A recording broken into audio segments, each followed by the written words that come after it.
What's happening, everybody? Welcome back to a brand new episode of the Bacchanal Podcast. Me, K to the C, and my cousin Akil, two intelligent brothers pelting from the hips, pelting from the waist, giving you an extravaganza of a podcast. Join us as we discuss nerd culture while adding our Trinidadian Canadian spin on it. It's Blerd news like you never heard before. I had to switch it up a little.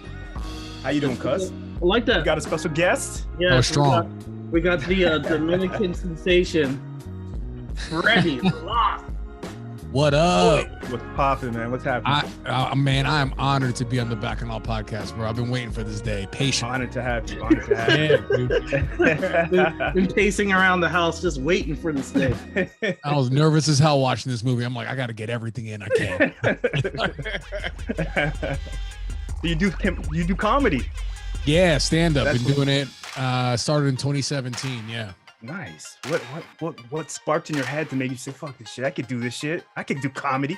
I was depressed and I was listening to this Bill Burr podcast and yeah, somebody asked him how you do it. He said just write 5 minutes and hit an open mic. And until then, I thought you had to like know somebody or whatever. So I was like, shit. I was like, I've been told I'm my whole life that I'm funny. I was like, let me go see what's up.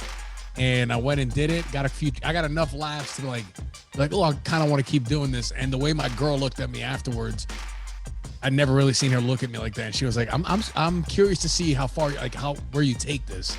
And right there, I was like, I might have something here. And it wasn't until about 2 years in where I was like, yo, I want to do this shit for a living type stuff. So that's what I've been working on now. Got a podcast, got a Patreon, and doing stand-up. That's what's up, man. Folks know where they can reach you, sir. Yeah, on Instagram, Freddy Valoy, just first and last name. And then if you want to see my exclusive content, $5 a month, is on patreon.com/FreddyValoy. Okay, you ain't showing no nipples, is you? You pay me enough, dude. I'll show a nip. Oh shit! Feet might be the new thing, though. I don't know. A lot of people are doing the feet, yeah. So hey, you don't want to see these things, bro. They're gonna charge me if I show them my feet. Before we start the podcast, let's have a moment of silence for the toxic king, Kevin Samuel, who died on top. He was balls deep and died as he arrived. He died pleasing a woman. This one's for you, Kev. I don't have a lighter, but I have a phone. So this one's for you, Kev. You have any thoughts for Kev? Who, me? Yeah. Oh yeah. I mean, I think he was out here. I think he was necessary in the ecosystem. You know, He sparked some conversations that need to be had, man. Exactly. My favorite moment was when the guy called in and he said, "Do you have a big dick, sir?" And he's like, "What you mean by that? I don't know what you mean." He said, "Sir," he said, "Sir, it's a pre-played question. Is your dick big or not?" He kept talking in circles. You need to get to the point. That's the thing. And Kevin was one of the people that went straight to the point. Yeah. Like him or love him. He was a polarizing figure.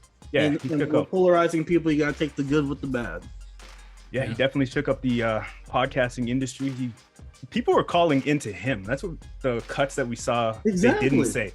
He wasn't calling women harassing them. They were calling him to get information on seeing things from other angles. So yeah, while some of the things he was saying could offend a lot, it's thought-provoking what he was doing. So yeah. Y'all think he was on Viagra? You think it was that devil blue pill that took him out? We'll find out soon. He maybe was mixing up the pills, you know what I mean? Mixing it all up, cocktailing it. Who knows? But how you balls deep in the nurse and then you died? She tried to resuscitate you, but she didn't resuscitate you well. Is her job in jeopardy now because she couldn't resuscitate him? She was probably just a CNA. She was like a low-level nurse. Like, well, we find out she's an ICU nurse now. Like, could I look at her the same? What if she was covertly there to fucking do this? I was thinking, what if she was sent by the women collection that we don't know about, the women Illuminati? You know what I mean? They're like, all right, we can't take this guy out in public. We got to get him somewhere else. What they do to Bruce Lee? Oh, okay, something like that. Yeah, let's get this nigga. You know? The long con. Yeah. Who knows? We're going to find out soon enough. The news that came out about this was shaky too. People were posting it before time and I was like, this feels like Twitter right now, where people are posting like this person died and nobody even has like any information on it. So that had me feeling away. I love the black response on Instagram. Those people being on this post saying, "Nigga, you alive?" And it had like a million likes, just waiting to see if he will respond. And I love my people. There's people celebrating his death too, which I find that's crazy. Yeah, it's how women on there like, all right, then. What? They got rappers out here that do worse than Kevin Samuels. They'll tell you to kill your neighbor, like shoot that nigga that looked at you funny. and when they die, you're all crying, you're putting them on your damn shirt. Kev just gave some advice, man. Like it or love it. He wouldn't tell you to kill nobody out here in these streets. He was trying to keep that old school man energy. That's all he was trying to do out here. That's all he was really trying to do. Just let make America great again. Keep our value high. That's it. That's it. Yeah. At first time I heard him, I didn't like him because I heard a little short of it, and I was like, "Yo, this guy's just bringing down this woman for what? Who the hell is this guy?" And his marketing scheme worked because it made me actually put in the work and research and listen to his stuff. I was like, "Okay, I get it now." Because at first it was like, "Yo, you're too old. You think you're gonna meet a man at 40 years old looking like that?" I was like, "Yo, who is this guy? Where's he just bringing down this woman?" But after I looked into it, I'm like, okay, I see what's up with him. You're volunteering. It's like going to a comedy roast.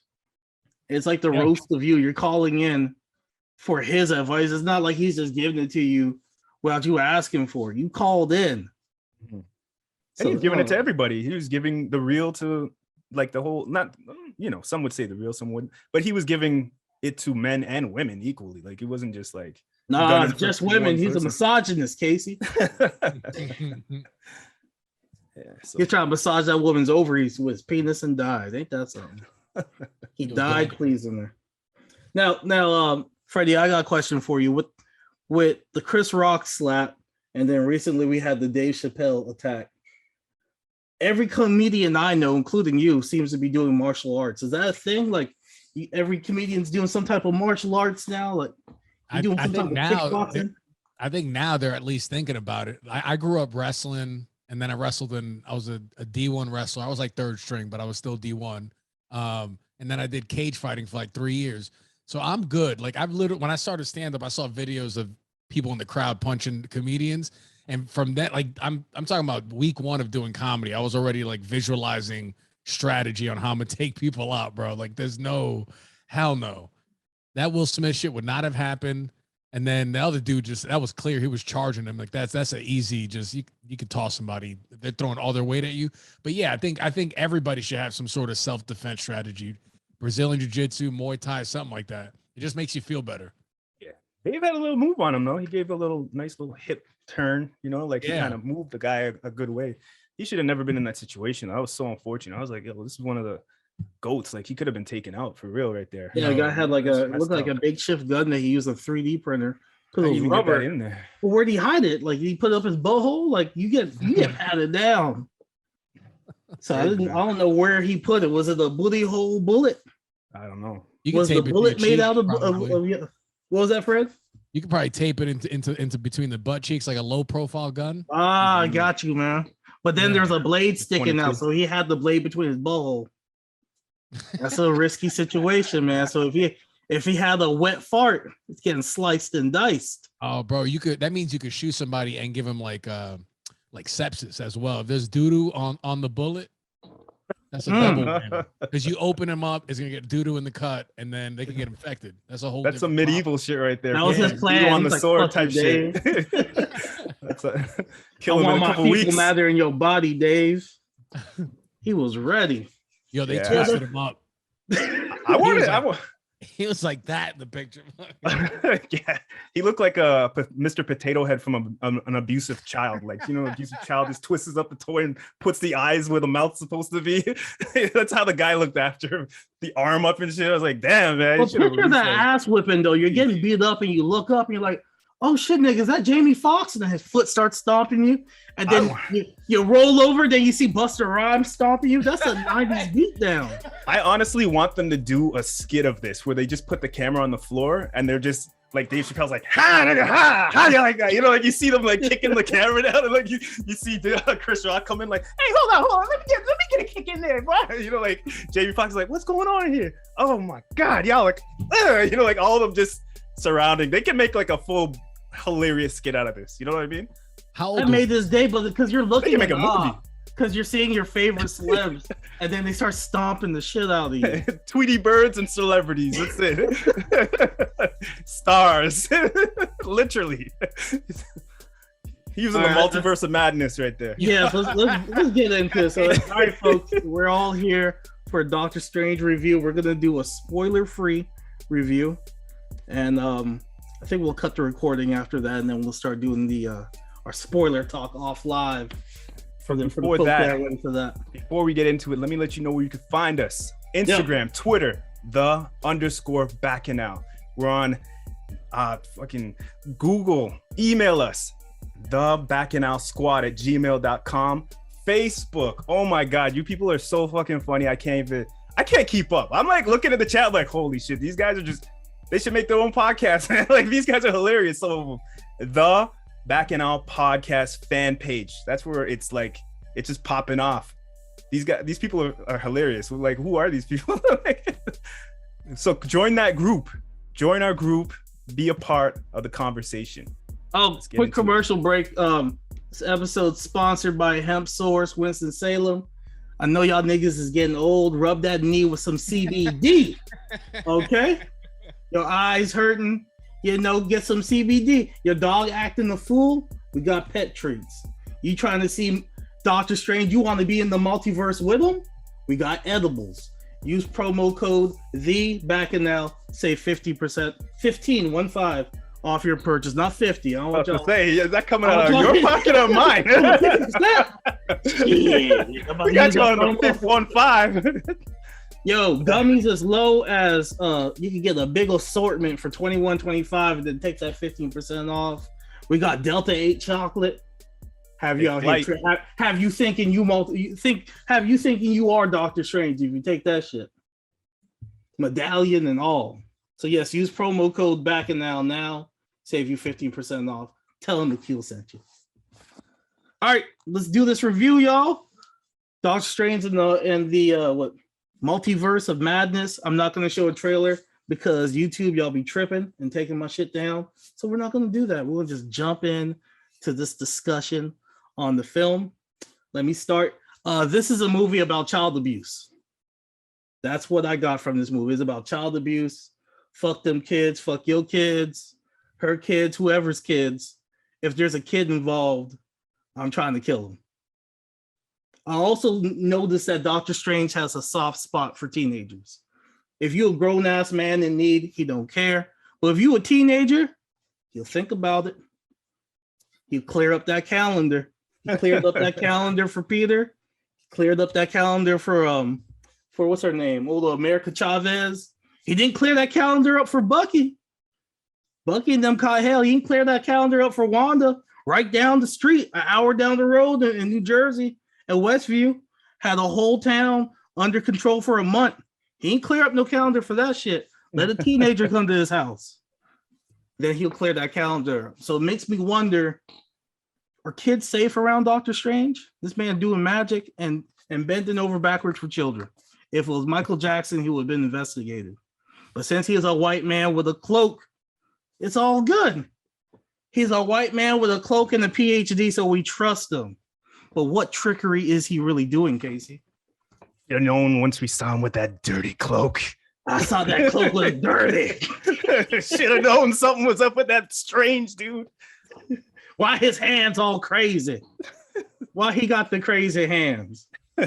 Why is he always with teenage kids? That's why Wong ain't fucking with him like that. This nigga weird. That's what Wong said. Wong said, look, I'm about to do carry. Well, first of all, let's talk about the growth of Wong. He went from barely knowing a Beyonce reference to growing some sweet facial hair. He's doing karaoke with Shang-Chi. He cage fighting on the side, and he got promoted to Sorcerer Supreme. So let's give it up to Wong, moving up in life in this 5 years, man. Take the best in your 5 years. He might need his own show, I think, honestly. I want to see what Wong was doing in the 5 years. Yeah, I wanted to see him do some cage matching, you know? This is phase Wong for me. Throw Wong in every throw Wong in every movie from now on. Yeah, man. That's the heart of his show. Yeah. Freddie, what are your thoughts, sir? Let's talk about it. The movie met my expectations. I had low expectations, but this was the movie of this phase that I was most excited for. I thought the CG was a little weird at times. But overall, I did really like the movie, and I thought Wanda was a bad bitch. I mean, I think they achieved their goal with the horror aspect, as it seemed like corporate horror, like that's as far as Disney could go. But so knowing their limitations on gore and things like that, I feel like they hit the mark on that. And I like the theme of it. It was kind of like that me versus me type thing throughout the movie. Which I like. So I definitely think it's worth a watch for sure. Ace. Yeah, this was a high quality, good movie. It wasn't, you should definitely see it in theaters, but it wasn't the epic that I thought it would be, but it felt more like a episodic, you know what I mean? So like, it was a good movie. I enjoyed it. The 3D, the camera tricks are awesome. The lighting was pretty dope. It was literally like, Sam Raimi was creating a multiverse of madness, which I could understand some people might not have been able to follow that because it wasn't a thematic. It only had one linear thematic thing in it, but it was going so all over the place with different things. It was like a whole jazz rhythm that they were doing throughout the movie. So like the horror, like it felt like he took from everything that he's done before, like Spider-Man trilogy, Army of Darkness, like he took all those little tricks with the camera, like moving in like they're battling, you know what I mean? It had really, really cool things, really cool 3D, like looking in the glass and you're seeing waves of water. Like it's like, am I seeing that right there? And like the tricks they did in this were phenomenal. I would definitely say watch this in theater. Do I need to see it again? Maybe not in the theater. I would probably wait and watch this at home. This is not that good of a movie to me where I need to see it again in theater though. But it was a very good movie. I watched the enhanced version, if you know what I mean. So yeah, I was in there. I was in there with Strange Wanda. There were moments where I did get tired. There's some quiet moments in the film. One of the overarching themes in the film is "Are you happy?" They constantly ask Doctor Strange, "Are you happy?" To the point where I had to ask myself, "Am I happy?" Watching this movie? What the fuck is going on? So I had me self-reflecting as I'm watching it. America Chavez. I thought she was good for what you get with the character. It's one of those things where they're developing and you're seeing the character develop throughout the show. I am upset that they didn't get an Afro Latina. They got the most light-skinned Latina they could find. No speck of black in that woman. I don't even know how to say her name. Let's pull up her name up. Yeah, say that first name for me. Xylophone. Zepiology. How you say that? How you say that, Fred? You're Hispanic. I was scared when I What's saw her name? Sochi. Xochitl. Sochi. That looked like a prescription drug. Yeah. Ask your doctor about Sochi today. Yeah. I saw that name. I was like, my throat. So yeah, I thought she did a good job, but they could have went to the Bronx and got an Afro Latino. Come on, man. They could have kidnapped one. There's plenty of them. They could have grabbed one. They got the light. It's like Marvel has a brown paper bag test.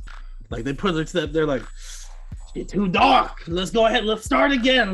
Let's start from scratch. Like they found the lightest Afro Latino. I don't even think she's Afro Latino. I think they just got. Yeah. And girls from the Bronx love to be flued out too. So if he would have pulled up and like, come on, Kevin Feige. Yeah, he could have got that easy. Come on, they offered me $5,000, y'all. I'm gonna be in the movie. $5K. What you mean I can't put this on Instagram? This is why I'm here.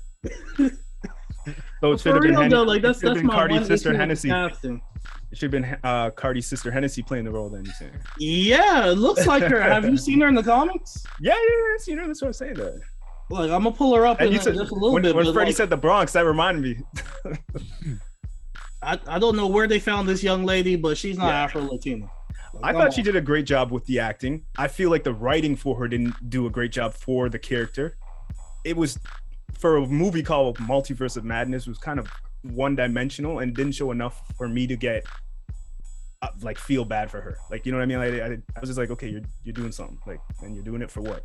I don't know. They tried to have like a moment within like 2 seconds, like, oh, she has a family, but I still ain't care. Yeah, I didn't get the opportunity from the writing. She did a great job though. I think she. Here you go. Let me show you all this picture right here. Yeah. Come on, man. I don't look nothing like her, man. Oh, they could have definitely got a Puerto Rican girl or Dominican, Afro-Latina. Yeah, they definitely don't look nothing like her. The homegirl look Asian. That's why her name's Telephone. Filipino, yup. Come on, I seen her in the Bronx yesterday. Okay? I seen her yesterday. I don't know who that is. She don't have no Afro-Latin. I don't even get no New York swag from her. Marvel and their brown paper bag test, man. Blade gonna be light skinned. We got Mahershala Ali for one film. We don't know what's next. We might have Terrence Howard for the sequel. I'm Blade, man. It's Blade, man. Hey, Blade, man. She still did a good, fantastic job as an actor, though. It's not her fault. This is what she did. Director. Mouth open. Oh my god. Just mouth open, man. I thought I was about to watch a porn. Mouth open, all film. So I didn't really get much from her. I'm glad you said that. At points you felt tired, because I felt the same thing, and I was feeling almost guilty. I'm like, I feel like this is better, but I felt the same thing. There was moments where I was kind of like, oh shit, I kind of zoned out. This was a 2 hour and 6 minute movie, so that's why. But the pace that it moved at was pretty quick, so it did have 1 or 2 lull areas for me personally. So I see what you're saying. Yeah, I fell asleep during the third act, which I should have been awake of. That's supposed to be the climactic fight. Mm-hmm. The boy was dozing. Had to watch a YouTube video to catch me up on what happened. So that was my experience with the film. My thing is, for a lot of people, I think they need to lower their expectations, because you literally only see about 2 universes. You ain't going all over the place. They kept it pretty grounded. I know people have their own theories. Captain Planet gonna show up, all types of wild shit. Just lower that. Let's lower it. Let's keep it realistic. Marvel pretty much spoiled the movie in the trailer, so if you watch the trailer, go off that. Don't go too crazy. Don't, because you're gonna be disappointed like WandaVision. Don't go in there talking about some Mephisto. Okay? That ain't what they doing. They have a set plan of what they're trying to do, and I feel like within those limitations they accomplish that. I think people need to put their fan theories aside and enjoy the film that was given. I agree. Yeah. Yep. This movie made me not want to watch the trailers for comic book movies anymore. I was like, yo, I'm done. I'm done. Stop showing me this. You got my money already. Yeah, I stopped that after Age of Ultron, and it makes for a better movie experience. And I caught one of the, there was something, I randomly caught a Doctor Strange 2 trailer, and I saw something that I was like, fuck, I would have liked to have just been surprised by that in the movie. Like but they put it up front, I guess, because people's attention spans, they're trying to get them into the actual theater, I guess. But yeah, it's bullshit. Real talk, they shouldn't have showed Wanda. They shouldn't even showed America Chavez. They could have just showed Doctor Strange fighting that tentacle creature, CG America out that scene. That's it. Don't show me shit. If I came in blind with them not even alluding to Illuminati scene like they do in the trailer, I would have had a better experience. I would be like, oh shit, I know Wanda's in this movie. Oh, I know they're doing all of this. Yep. Like for like the upcoming Blade movie, he'll show me shit. Show me a sword and a nigga picking it up. That's all I need to see. Yep. Nigga touching a sword and looking at me. I don't even need to see a vampire. I know the deal. I know what he's about. And if I don't, there's a thing called Google. I'll Google the shit.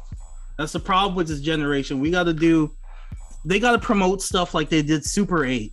I didn't know nothing about that movie, and they kept it vague until the day, even after the movie release, they kept it vague, and that intrigued people into running in to seeing that movie in theaters. And Marvel, they already got us, by the chokehold. They don't need to spoon feed us all these trailers. Just show me as little as possible. I'm down. And this is the perfect movie for a vague trailer, right? They could have just showed, like you said, those scenes, and then some other scenes of like some weird magic being used, and make it eerie. And because everybody knew it was horror, nobody knew really what to expect. So this would have been the perfect movie to do that. Don't show nothing. What you think, Casey? Yeah, no, I think the trailer after Spider-Man was good enough. I was good with that. Just showing the world bent up and him just looking at curiosity of different things happening. That did the trick. I think they need to evolve their style of marketing and use, instead of showing us stuff, just talk about the character and the look and the fabrics they use and do things like that. Talk about that they're using 3D and, you know, market the people who are creating all these things instead of just showing us these scenes. Because when we see these small little tidbits, the internet goes aflame with it. They're like, oh my God, he's wearing this thingy that was from this comic, and they break it all down. They're like, you know who was in that comic? This guy. And then you're like, oh shit, that guy. You know what I mean? So it's like it creates this ball of confusion and madness. Instead, let's talk about like, okay, he's in the trailer, interview the actors and let them discuss their feelings on where the characters are going, and talk about the people who are creating the world and showing what part of the country they're in and different things like that. Don't talk about the story or show characters though. Or this is another thing they could do. I was thinking for marketing, they could create checklists for us, like have a vague trailer and then say, hey, make sure you check out Doctor Strange 1 and watch WandaVision and watch What If.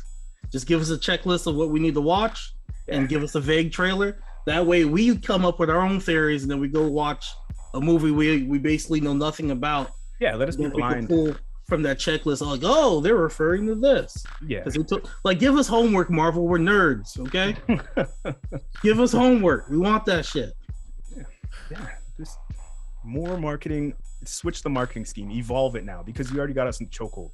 We're watching a soap opera basically, and you guys are like 32, 40 movies in plus shows. You know what I mean? So it's like, if we keep seeing the same formula over and over again, we're gonna be like, oh my God. But if you guys have us and you could do this, just discuss things like, oh, this character, you know, like this is what they're wearing, this is what we're filming, this is the actor, you know, talk about those things in Disney Plus or on YouTube, not the characters that are going to be in it, not the storyline, because that takes away from it a lot. You guys understand what I'm saying? Am I? Yeah. Okay. Yeah. Now, how did you guys feel about Doctor Strange in this film? Is he still an arrogant asshole? Did he grow as a person? Like, what do you guys think? You want to go first, Freddy, or you want me? No, you can go ahead. Okay, yeah, no, I felt like the writing was so old school in this movie. Like the jokes, the badass lines, they felt so old. And like his character, it does have development, but it wasn't told so clearly that it didn't feel like he took a leap and bound. It felt just like, you know, an episode of Seinfeld or something. Like he's just like, okay, whatever. You know what I mean? Like it was like, okay. Like it didn't feel like, holy, okay, all right, he's old. But we'll get into that in spoilers more. You don't feel like he evolved as a character in the film? No, I do, but it just wasn't good enough in the writing for me. I feel like his character was great, but it was more feeling like I was watching Sam Raimi like do his thing, and I was watching Doctor Strange and Benedict. Benedict did an amazing job acting, but it's just like he I don't want to spoil. Like, okay, so I guess, did you see some Spider-Man 3-isms, I guess? Like what they tried to do with Peter Parker? And I did, yeah. I saw Spider-Man things from Sam Raimi, his directing style, of course. Even the introduction of Doctor Strange, that was straight out of Spider-Man. Yeah, I didn't think the character development was like enough. I would say you saw a little something at the end, but yeah, I don't think it was anything crazy. Like now that you asked me, I was thinking, I'm like, it wasn't until the very end. I don't want to give spoilers right now, but he's strange. He has his rules, and I want to see how, if they do develop him more in the next movie or whatever, how that's going to look, because he has his rule about the multitude of the multiverse and protecting that and all, and you see a little bit of that in there, but yeah, it wasn't quite enough, I don't think. I agree, because even with like, he's been demoted, he's not so Sorcerer Supreme, but he's still doing whatever the hell he wants. He's still acting like a Sorcerer Supreme. He's that arrogant that, even like, let's say Wong was to tell him not to do something, he's still gonna do it. Mm-hmm. I don't feel like he's really changed in these films. He's not rocking the dope yellow gloves either, man. I was kind of worried. I was like, where the gloves at? Oh, that's right. Yeah. Let's put a pin in that till spoilers, though. What you just said for sure. I want to dig into that. Okay. Yeah. All right. What else can we talk about briefly? What do you guys think of the jokes and the lines that they used in this movie? Because I thought they were mid. That was a big problem for me. That took a knock for me. Yep. Nothing like agreed. Like Thor and Guardians. Those are funny movies. Like you feel like you're laughing. Everything's good. This one was just like the lines felt like they were like from like early 90s. Get off my plane. Like they weren't like modern day badass lines. They were just like, all right, really? You say that now? Like that's Sam Raimi though. He's stuck in the 90s. It's like them old ass boomer jokes, man. Pull my Yeah, I don't expect much jokes from like a character whose catchphrase is "by Hoggeth." Like, I mean, this is not a lot of funny. From that says "by Hoggeth," but the acting it threw me off as well. Some of the posing and it reminded me of those earlier superhero movies where you're like, that's a little corny. Like, they took a couple steps back into the corniness a little bit, which took me out of the movie, and that was a little annoying for me. Yeah, there were times when I was watching this, and I was like, if I would have seen part one after this one, I would have thought part one was like further gone than this. Part one's better. I can say that. Yes. You know what I'm saying? Yeah, like part one's way better. I just watched that the other day in preparation for this one. I was like, oh crap, this movie's good. You know what I mean? This one, it felt like Sam Raimi saw that scene, a couple scenes from part one. He said, okay, touche, I like that. And he did it in this. And when it happened, I was like, oh damn, he just did that. I guess he did that, but that's Sam Raimi. He style, did it his way. You know what I mean? So I was like, he's a B movie horror kind of guy. So like some of the CG looks like B movie, and then the jokes are like B movies. And some people love it. Some people are like me, and they're just like, I'm not crazy about the Sam Raimi Spider-Man films. Like they're nostalgic, but I don't look on them fondly. I'm like, oh, Toby. No, I don't. For me personally, no. Like, they're good for the time for sure. Part the jokes and stuff are still corny to me. Yeah, part two is still up there for one of my favorite Spider-Man movies. The trilogy as a whole, it was cool. It was great for the time. It was amazing that they even pulled off a Spider-Man movie like that back then. We had X-Men, and that was nothing to be like. That was like, damn, at least we're seeing this on the big screen. You know what I mean? It was like that level. Yeah. How was the theater experience for you guys? Like anybody like clapping, any jump scares, anything like that? Definite jump scares. And then there was the one scene, we'll talk in the spoilers. There was some clapping. So you had that. If they didn't give up something in the damn trailer, they would have got a louder clap reaction, I think, in the theater. And it could have made up for some of those lulls. Like you could have maybe forgotten about the lulls. I agree completely with that. But yeah, the crowd was there. The crowd was connected. The theater was getting their guap because I walked by how many theaters and I saw Doctor Strange. Like, the doors. So the energy was there. People had a cape on, man's had blue and shit on. Like people were dressing up. Yeah, I got my shirt on right now. Yeah, I even threw on my sweater, my Avengers sweater that I got, with all the different people on there, all inked in, like, But no, the energy was good. You could tell it was a lot of fans of the comics, and they weren't catching the jokes, but they were. Yeah, I didn't hear anybody laugh at the joke in my theater at all. Yeah, but they were.